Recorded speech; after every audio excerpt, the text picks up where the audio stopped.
नमस्कार, बहुत स्वागत है आपका पावर कॉरिडोर में। आज इस एपिसोड में बात करेंगे तमाम उन राजनीतिक मुद्दों की जो सुर्खियों में बनी रही। सबसे पहले बंगाल की बात करेंगे। बंगाल में यूसीसी लागू करने की पूरी तैयारी हो चुकी है। अब बंगाल की बात होगी तो महुआ मोइत्रा की भी बात करना जरूरी है। उन पर भी अंडों का प्रहार हो गया है। फिर चलेंगे दिल्ली में।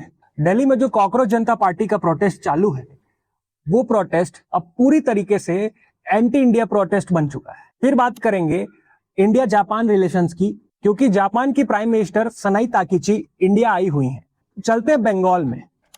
बंगाल में जब से ही शुभेंदु अधिकारी ने मुख्यमंत्री पद की शपथ ली है, उसके बाद से ही सारे लेफ्ट लिबरल्स और एंटी बीजेपी गैंग का जीना हराम हो चुका है, क्योंकि शुभेंदु अधिकारी मुख्यमंत्री योगी आदित्यनाथ और हेमंत बिस्वा शर्मा से हिंदुत्व पॉलिटिक्स में कुछ कम नजर नहीं आ रहे हैं।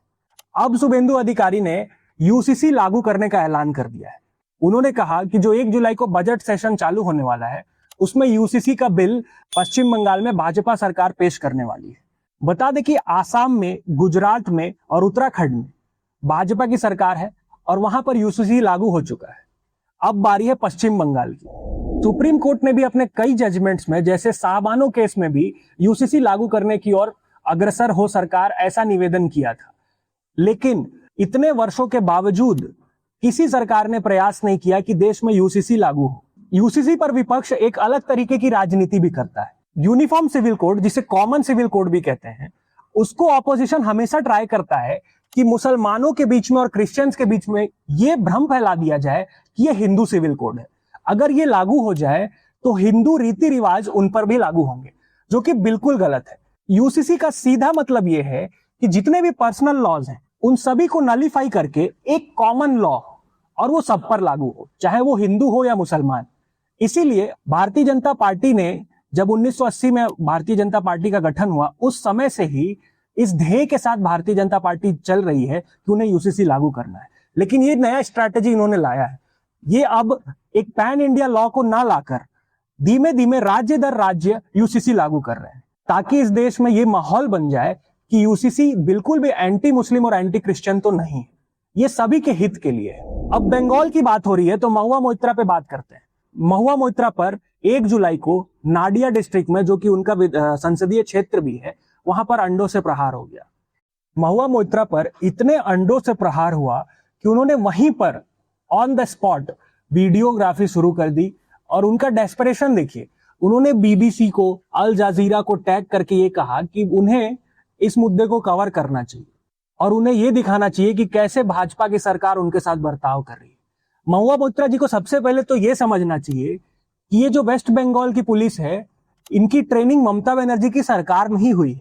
और ये ममता बनर्जी के सरकार की ही नीति रही है कि सबसे पहले जितने भी ऑपोजिशन वॉइसेस हैं उनको एलिमिनेट कर दी जाए। अब क्या है कि ये जो उन्होंने भस्मासुर तैयार किया, अब उनके ऊपर ही हावी हो चुके हैं ये लोग, तो अब इनको काफी बुरा लग रहा है। महुआ मोइत्रा, जो कि काफी वोकल ऑपोजिशन लीडर भी हैं, इन्होंने ये कहा था कि जब बंगाल में दीदी की सरकार आएगी, हम गुजरातियों को दौड़ा दौड़ा कर भगाएंगे। आज महुआ मोइत्रा को जनता अपने कॉन्स्टिट्यूएंसी में घुसने नहीं दे रही है। ये बंगाल की जनता है और ये टीएमसी का हाल है। अब चलते हैं कॉकरोच जनता पार्टी पर। दिल्ली में जो जंतर मंतर में तकरीबन 13 दिन हो गए सीजेपी का प्रोटेस्ट जारी है। सोनम वांगचुक ने इस प्रोटेस्ट को ज्वाइन किया और उन्होंने हंगर स्ट्राइक शुरू कर दी। 5 दिन उनके हंगर स्ट्राइक को भी हो चुका है। अभिजीत दीपके, जो कि फाउंडर है सीजेपी के, वो हर आधे घंटे में वड़ा पाव खाकर सोनम वांगचुक के हेल्थ अपडेट्स ट्विटर पर शेयर कर रहे हैं। लोग उनको इस मुद्दे पर भी ट्रोल कर रहे हैं कि भाई, जब आप इतने सीरियस हैं तो सोनम वांगचुक का चेहरा आपने क्यों बनाया है, आप क्यों नहीं हंगर स्ट्राइक में शामिल हो रहे हैं। और अब सीजेपी के प्रोटेस्ट में एंट्री हो चुकी है योगेंद्र यादव की। योगेंद्र यादव वही है जो कि किसानों के प्रोटेस्ट में भी उपलब्ध रहते हैं। आम आदमी पार्टी में अरविंद केजरीवाल के भी साथ थे, अब स्टूडेंट के लीडर हो गए हैं। सागरिका घोष की एंट्री हो गई, प्रशांत भूषण की एंट्री हो गई। तमाम कम्युनिस्ट ब्रिगेड, लाल सलाम गैंग के लोग अब सीजेपी के प्रोटेस्ट में आ चुके हैं। जेएनयू और जामिया के लोग शुरू से वहां पे नृत्य कर ही रहे हैं।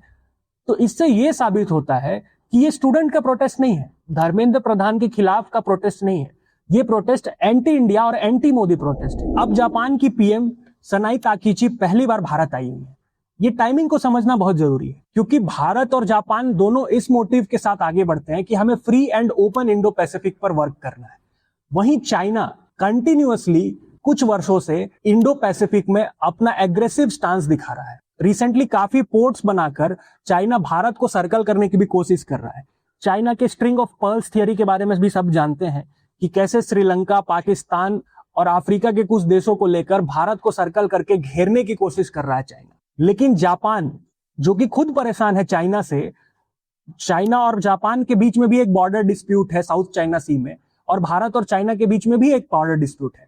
तो भारत और जापान ऑब्वियस है कि साथ आकर चाइना के खिलाफ एक स्टांस रखेंगे ही। और इस टाइमिंग को समझना इसलिए भी जरूरी है क्योंकि क्वाड जो कि जापान ने बनाया था, अब डोनाल्ड ट्रंप के रवैये के बाद से शून्य पड़ा हुआ है। इसी वजह से जापान और इंडिया ने अपने स्ट्रैटेजिक अलायंस को और डेप्थ देते हुए ये निर्णय किया है कि अब हम डिफेंस पार्टनरशिप पर भी काम करेंगे। और 61 बिलियन डॉलर्स का इन्वेस्टमेंट जापान आने वाले कुछ वर्षों में इंडिया में करने जा रहा है। इससे चाइना भी बौखलाया हुआ है और अन्य देश भी काफी करीबी से नजर रखे हुए हैं कि क्या भारत और जापान के बीच में क्या समझौते होते हैं और भारत को इससे क्या बेनिफिट होता है। इसी तरह के एनालिसिस को देखने के लिए बने रहिए हमारे साथ और देखते रहिए पावर कॉरिडोर। और अगर ये वीडियो पसंद आया हो तो लाइक, शेयर एंड सब्सक्राइब जरूर करें। बहुत धन्यवाद।